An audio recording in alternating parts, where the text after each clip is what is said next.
Welcome to everyone. তোমাদের একাদশ দ্বাদশ শ্রেণীর জন্য নিরপেক্ষণের আগের একটা ভিডিও বানিয়েছি, তো নেক্সট চলে এলাম। আগের দিন আমরা করেছিলাম অবৈধ পক্ষ দোষ, আজকে নিয়ে চলে এলাম অবৈধ সাধ্য দোষ। প্রত্যেকটা দোষ আমরা স্টেপ বাই স্টেপ আলোচনা করব। তো এখানে দেখো একটা উদাহরণ নিয়ে নিয়েছি।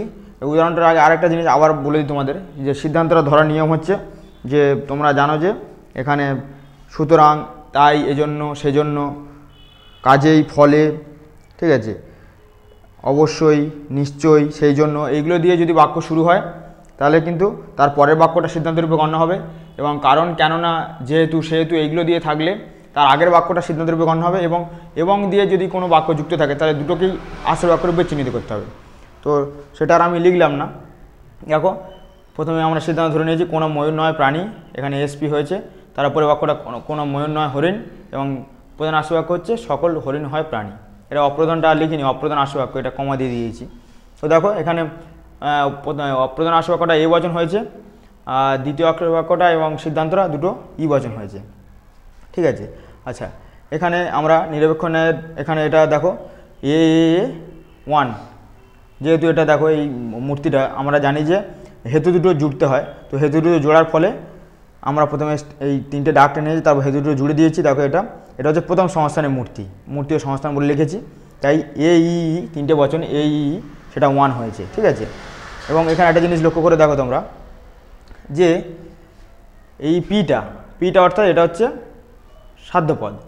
সাধ্যপদ এই যে প্রাণীটা, এটা বচনের বিধেয় স্থানে থাকায় তোমরা ব্যাপ্যতার নিয়মটা জানো কি, যে বচন দুটো পদকে ব্যাপ্য করে তোলে, ঠিক আছে। বচন বিধেয় স্থানে থাকায় সেটা ব্যাপ্য হয়েছে। এই পদটি আবার বচনের প্রধান আসল বাক্য বচনের বিধেয় স্থানে থাকায় তোমরা নিয়ম জানো যে বচন বিধেয় পদকে অব্যাপ্য করে তোলে এবং উদ্দেশ্য পদ ব্যাপ্য, তাই এটা অব্যাপ্য হয়ে গেছে। এবং তথাপি সেটা দোষ উৎপন্ন করেছে, এবং এটা ন্যায় অনুমানের তৃতীয় নিয়মটি লঙ্ঘিত করেছে, যে নিয়মে বলা হচ্ছে যে যদি কোনো পদ সিদ্ধান্তে ব্যাপ্য না হয় তাহলে সে আশ্রয় বাক্যে ব্যাপ্য হতে পারবে না। অথবা বিপরীতক্রমে এটাও বলা যায়, যদি কোনো পদ আশ্রয় বাক্যে ব্যাপ্য না হয় সেই পদটা সিদ্ধান্তে ব্যাপ্য হতে পারবে না। এখানে সেটাই ঘটেছে, অর্থাৎ নিয়মটা লঙ্ঘিত করেছে, তাই এটা অবৈধ সাদৃশ্যে দুষ্ট হয়েছে। এখানে এর পরের পয়েন্ট তোমরা বিচার বলে লিখবে সেখানে এরকম যে এখানে ন্যায় অনুমানের তৃতীয় নিয়মটি লঙ্ঘিত করেছে, যে নিয়মে বলা হয়েছে যে পদ আশ্রয় বাক্যে ব্যাপ্য হতে পারেনি সে পদ সিদ্ধান্তে ব্যাপ্য হতে পারবে না। বিপরীতক্রমে এও বলা যেতে পারে যে পদ সিদ্ধান্তে ব্যাপ্য হয়নি বা সিদ্ধান্তে ব্যাপ্য হয়নি সে পদ আশ্রয় বাক্যে ব্যাপ্য হতে পারবে না। এখানে উক্ত বাক্যে প্রাণী পদটি